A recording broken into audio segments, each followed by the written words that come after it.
I hope all of you are doing good. और आज हम इस वीडियो में डिस्कस करने वाले हैं कुछ MCQs यानी कि multiple choice questions on wave optics. तो वेव ऑप्टिक्स के काफ़ी सारे ऐसे क्वेश्चंस हमने चूज़ किए हैं जो पिछले ईयर्स के नीट के पेपर्स में आए हैं।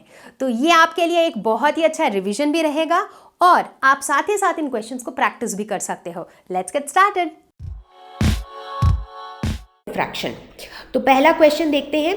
The interference pattern is obtained with to coherent light sources of intensity ratio n।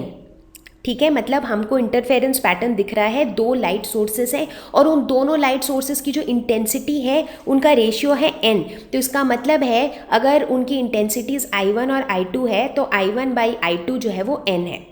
In the interference pattern, the ratio Imax minus Imin divided by Imax plus Imin will be।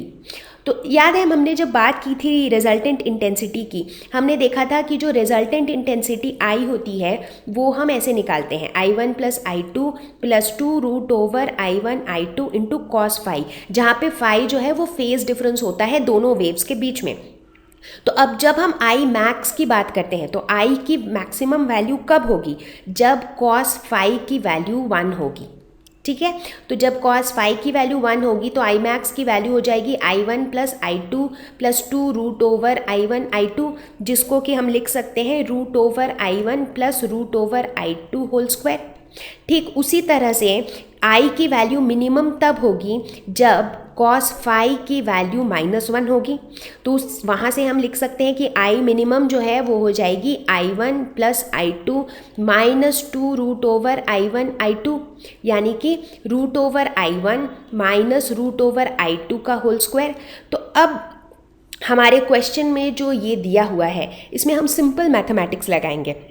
तो I max minus I मिन divided by I max plus I मिन, इसको हम क्या लिख सकते हैं? अब जैसे एग्जाम के टाइम पे आपके पास बहुत ज़्यादा टाइम नहीं होता। अभी जैसे मैं जब ये क्वेश्चन सॉल्व करती हूँ मैं इस तरह से सॉल्व करती हूँ कि आपको चीज़ें समझ आए। मैं आपको कभी भी शॉर्टकट नहीं बताती हूँ कि भाई ये फॉर्मूला रट लो और एग्जाम में 2 मिनट में सॉल्व कर लेना, राइट। आई अंडरस्टैंड कि एग्जाम में स्पीड बहुत ज़रूरी है, लेकिन तैयारी के लिए सबसे पहले ज़रूरी है कि आप उस क्वेश्चन को समझ के सॉल्व करें। उसके बाद जैसे जैसे आपकी प्रैक्टिस बढ़ती जाएगी आपकी स्पीड ऑटोमेटिकली इंप्रूव होगी। तो अब जैसे इस क्वेश्चन के लिए अगर आपको एग्जाम में ये करना हो तो आपको ये वाले फॉर्मूले को रट के इसको लिखने की ज़रूरत ही नहीं है, क्योंकि अगर आपको पता है कि I मैक्स जो है वो इतना होता है और I मिन जो है वो इतना होता है तो आप डायरेक्टली यही लिखो, क्योंकि एनीवेज आप वही करने वाले हो। तो I1 plus I2 plus 2 root over I1 I2, ये हो गया I मैक्स की value, minus I min that is I1 minus I2 plus 2 root over I1 I2। तो ये सिंपल सॉल्व कर रही हूँ मैं, राइट, क्योंकि ये पूरे चीज़ को माइनस ये पूरा चीज़, तो माइनस को फिर इसको हम ब्रैकेट से निकालेंगे तो साइंस उल्टे हो जाएंगे। Divided by I max plus I min, यानी कि I1 plus I2 plus 2 root over I1 I2 plus I1 plus I2 minus 2 root over I1 I2। तो ये 2 रूट I1 I2 कैंसिल हो जाएगा, न्यूमरेटर में I1 कैंसिल हो जाएगा, I2 cancel हो जाएगा। तो हमारे पास क्या बचा? हमारे पास बचा 4 root over I1 I2 divided by 2 I1 plus I2। तो ये 2 2 ज़ा 4 हो जाएगा। तो यहाँ पे अब हमको क्या करना है? अब जो है हमारे पास ये रिलेशन दिया हुआ था कि I1 बाई I2 जो है वो n है, तो यहाँ से हम लिख सकते हैं कि I1 is equal to n I2। ठीक है, क्योंकि आंसर तो हमको n के फॉर्म में देना है, तो इसीलिए अब हम क्या करेंगे, I1 की जगह हम n I2 लिखेंगे। तो ये क्या हो जाएगा, root over n I2 square divided by 2 n I2 plus I2। तो ये हो जाएगा root over n into I2 divided by 2I2 into n plus 1। तो अब यहाँ पे जो है I2 और I2 कैंसिल हो जाएगा, तो हमारे पास क्या बचा, root over n divided by 2 into n plus 1। Okay, 1 second, यहाँ पे शायद हमने एक मिस्टेक किया है। ये जो 2 था ये 2 न्यूमरेटर में था, डिनोमिनेटर में तो 2 था ही नहीं। ठीक है, तो ये 2 जो है ये न्यूमरेटर में था, यहाँ भी 2 न्यूमरेटर में है। ठीक है, तो ये 2 root over n divided by n plus 1, तो यानी कि ऑप्शन बी जो है वो हमारा सही ऑप्शन है। Question number 2, A linear aperture whose width is 0.02 centimeter is placed immediately in front of a lens of focal length 60 centimeters. ठीक है, तो मतलब ऐसा कुछ है कि यहाँ पे एक हमारा लीनियर अपर्चर है जिसकी विड्थ दी हुई है, तो जो विड्थ है वो है 0.02 सेंटीमीटर, और इसको हमने कहाँ रखा है, एक लेंस के सामने रखा हुआ है, और इस लेंस का जो फोकल लेंथ है वो दिया हुआ है 60 centimetre. The aperture is illuminated normally by a parallel beam of wavelength 5 into 10 to the power minus 5 centimetre. तो जो लाइट इस aperture से पास हो रही है उसकी वेवलेंथ जो है वो दी हुई है 5 into 10 to the power minus 5 centimetre. The distance of the first dark band of the diffraction pattern from the center of the screen. तो अगर ये हमारी स्क्रीन कुछ यहाँ पे है तो ये जो है ये सेंटर ऑफ द स्क्रीन है, तो सेंटर ऑफ द स्क्रीन से कितने डिस्टेंस पे हमको पहला बैंड मिलेगा, पहला डार्क बैंड मिलेगा. तो पहला डार्क बैंड मतलब dark band corresponding to n is equal to 1. तो n इज इक्वल टू 1 के कॉरेस्पॉन्डिंग पहला डार्क बैंड हमको कहाँ पे मिलेगा. तो यहाँ पे जहाँ पे भी डार्क बैंड होता है वो क्या होता है, वो होता है सेकेंडरी मिनिमा डिफ्रैक्शन के केस में, राइट. तो हमको यहाँ पे बेसिकली निकालना है position of the first secondary minima from central maxima. ठीक है, तो हम पोजीशन ऑफ सेकेंडरी मिनिमा कैसे निकालते हैं, अभी थोड़ी देर पहले हमने देखा था कि पोजीशन ऑफ सेकेंडरी मिनिमा निकालने के लिए हमारा जो एक्सप्रेशन होता है वो होता है n lambda capital D by small d. अगर हम एज्यूम करते हैं कि जो विड्थ है वो स्मॉल d है, ठीक है, तो ये हमारी पोजीशन होती है. तो इस केस में हमारी n की जो वैल्यू है वो क्या है, n की वैल्यू 1 है, तो यानी कि ये हो जाएगा lambda capital D by small d.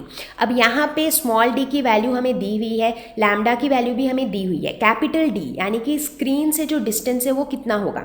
अच्छा, नॉर्मली हम ये लेंस को क्यों रखते हैं, जैसे मैंने पहले भी बताया था, लेंस का यही काम है कि जो लाइट रेज आ रही हैं उनको फोकस कराए स्क्रीन पे. तो चूंकि ये कन्वर्जिंग लेंस है तो ये लाइट रेज को कौन से पॉइंट पे फोकस कराएगा, जो इसका फोकस होगा. तो बेसिकली ये जो कन्वर्जिंग लेंस है ये जहाँ पे भी लाइट रे को फोकस कराएगा वो जो डिस्टेंस है लेंस से वो उसका फोकल लेंथ हो जाएगा. और यहाँ पे ये जहाँ पे फोकस करा रहा है वो स्क्रीन है, तो इसका मतलब है कि ये वाला जो डिस्टेंस है ये फोकल लेंथ भी है इसका, और ये डिस्टेंस कैपिटल D भी है, क्योंकि लेंस जो है वो स्लिट के बिल्कुल पास में लगी होती है, राइट. तो इस केस में हम ये कह सकते हैं कि जो कैपिटल D है वो क्या है, वो focal length of the lens है. तो यहाँ पे हम इसको लिख सकते हैं लैम्डा F बाई D. तो फिर हम ये वैल्यूज़ डाल देते हैं. लैम्डा की वैल्यू है 5 into 10 to the power minus 5 centimetres, तो इसको 10 टू द पावर माइनस 2 से मल्टीप्लाई करते हैं मीटर में कन्वर्ट करने के लिए. फोकल लेंथ है 60 सेंटीमीटर यानी कि 60 into 10 to the power minus 2 divided by small d जो है वो विड्थ ऑफ द अपर्चर है जो कि है 0.02 सेंटीमीटर. इसको भी 10 टू द पावर माइनस 2 से मल्टीप्लाई करते हैं, तो ये कैंसिल हो गया. तो इसकी जो वैल्यू आएगी वो आएगी 150 into 10 to the power minus 5 metres यानी कि 0.15 सेंटीमीटर्स. तो सही ऑप्शन है D. Question number 3. The intensity at the maximum in the Young's double slit experiment is I0. Distance between two slits is D is equal to 5 lambda, where lambda is the wavelength of light used in the experiment. What will be the intensity in front of one of the slits on the screen placed at a distance D is equal to 10D? Okay. तो सबसे पहले हम question को समझते हैं, ठीक है. तो हम एज्यूम करते हैं कि ये जो है ये हमारा स्क्रीन है और जो यंग्स डबल स्लिट एक्सपेरिमेंट के जो 2 स्लिट्स होते हैं वो कुछ यहाँ पे हैं. तो बेसिकली ये जो डिस्टेंस होगा ये हो जाएगा कैपिटल D और इन दोनों स्लिट्स के बीच का जो डिस्टेंस है वो है स्मॉल d. ठीक है, तो ये मेरा स्लिट 1 है, ये है स्लिट 2. परफेक्ट है. अब इस क्वेश्चन में हमें क्या क्या दिया हुआ है, हमें स्मॉल d की वैल्यू दी हुई है, मतलब ये वाले d की वैल्यू दी हुई है, और ये भी कहा गया है कि जो लाइट यहाँ पे यूज़ हो रही है उस लाइट की वेवलेंथ है लैम्डा.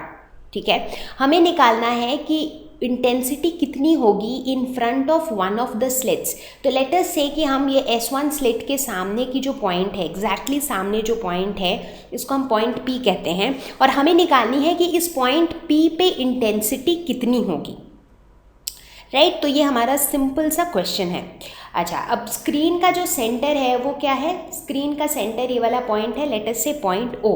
तो बेसिकली हमको ये वाला जो डिस्टेंस है, अगर ये वाला डिस्टेंस पता हो तो लगभग हम निकाल सकते हैं इंटेंसिटी। वो कैसे, देखते हैं। जैसे कि हमने पढ़ा था कि स्क्रीन पे किसी भी पॉइंट पे इन जनरल अगर इंटेंसिटी निकालनी हो तो उसके लिए एक एक्सप्रेशन होता है I max into cos square phi by 2। I max मतलब जो मैक्सिमम इंटेंसिटी है, मतलब जहाँ पे भी आपको एकदम ब्राइट फ्रिंज दिख रही है उस पॉइंट पे जो मैक्सिमम इंटेंसिटी है, और फाई क्या है, वो है फेज डिफरेंस। ठीक है, तो यहाँ पे इस क्वेश्चन में बोला गया है कि जो मैक्सिमम इंटेंसिटी है वो दी हुई है, कितनी है, आई नॉट। तो बेसिकली ये हो जाएगा I naught cos square phi by 2। But still अब आंसर हम फाई के फॉर्म में तो लिख नहीं सकते, क्योंकि फाई क्या है, वो है फेज डिफरेंस। इस पॉइंट पी पे फेज डिफरेंस जितना है, तो यानी कि हमको फेज डिफरेंस निकालना है। उसको निकालने के लिए पहले हम पाथ डिफरेंस निकालेंगे। जैसे यहाँ से जो लाइट वेव जाएगी वो तो ऐसे जाएगी, और यहाँ से जो लाइट वेव जाएगी वो ऐसे जाएगी। तो बेसिकली इन दोनों के बीच में एक पाथ डिफरेंस होगा। लेट अस से कि ये जो पाथ डिफरेंस है ये इतना पाथ डिफरेंस है। तो हम पाथ डिफरेंस कैसे निकालते हैं, तो हमें पाथ डिफरेंस का एक्सप्रेशन ऑलरेडी ही पता है, ये होता है y small d by capital D। y मतलब ये जो डिस्टेंस है ये हमारा y होता है, राइट। मतलब ये जिस पॉइंट पे हम निकाल रहे हैं उसका सेंटर ऑफ द स्क्रीन से कितना डिस्टेंस है। ठीक है, तो यहाँ पे ये y की वैल्यू कितनी है, अब हमें ये पूरा वैल्यू पता है d। तो y जो है ये d का आधा है, राइट। मतलब ये जो पॉइंट O है ये बिल्कुल ये सेंटर के सामने है, और पॉइंट P बिल्कुल S1 के सामने है। तो मतलब हम कह सकते हैं कि y जो है ये d का आधा है। ठीक है, तो ये हमारा पाथ डिफरेंस हो गया। अब वैल्यूज़ तो हमें पता ही है, d की वैल्यू कितनी है, 5 लैम्डा। तो 5 lambda into 5 lambda divided by capital D की वैल्यू है 10D। तो 10D फिर d की वैल्यू कितनी है, 5 लैम्डा। तो ये 5 लैम्डा कैंसिल हो गया, 5 2 ज़ 10, तो ये हो गया लैम्डा बाई 4। तो पाथ डिफरेंस तो हमने निकाल लिया। अब एक बार पाथ डिफरेंस निकाल लिया तो फेज डिफरेंस निकालना बहुत आसान है। क्यों, क्योंकि हमें पता है कि फॉर अ पाथ डिफरेंस, अगर हमारा पाथ डिफरेंस होता है लैम्डा तो कॉरेस्पॉन्डिंग फेज डिफरेंस होता है 2 पाई, राइट। मतलब एक जो पूरा साइकिल होता है वही वेवलेंथ होता है, और उस पूरे साइकिल में फेज डिफरेंस कितना होता है, 2 पाई 360 डिग्री। तो उसी तरह से अगर हमारा पाथ डिफरेंस हो गया लैम्डा बाई 4 तो हमारा फाई क्या हो जाएगा, फेज डिफरेंस जो है ये हो जाएगा 2 pi by lambda into lambda by 4, जो हमारा नॉर्मल यूनिटरी मेथड होता है। तो इसके अकॉर्डिंग ये फेज डिफरेंस हो जाएगा 5/2। तो 5/2 मतलब 90 डिग्री। तो अब हमें फाई की वैल्यू मिल गई है। ठीक है, तो अब हम इस इक्वेशन में ये वैल्यू डाल सकते हैं। तो अब हम कह सकते हैं कि आई जो है वो हो जाएगा I naught cos square 90 degree by 2, यानी कि I naught cos square 45 degree. Cos 45 होता है 1/√2, तो ये हो जाएगा 1/√2 का होल स्क्वायर, यानी कि ये हो जाएगा आई नॉट बाई 2। तो यानी कि सी जो है वो हमारा सही ऑप्शन है। मुझे उम्मीद है कि आप सभी को ये वीडियो पसंद आया होगा। तो अगर आपका कोई भी फीडबैक हो तो कमेंट सेक्शन में बताएं। मैं आपको जल्दी ही मिलूंगी एक नए वीडियो के साथ, एक नए टॉपिक के साथ। Bye bye.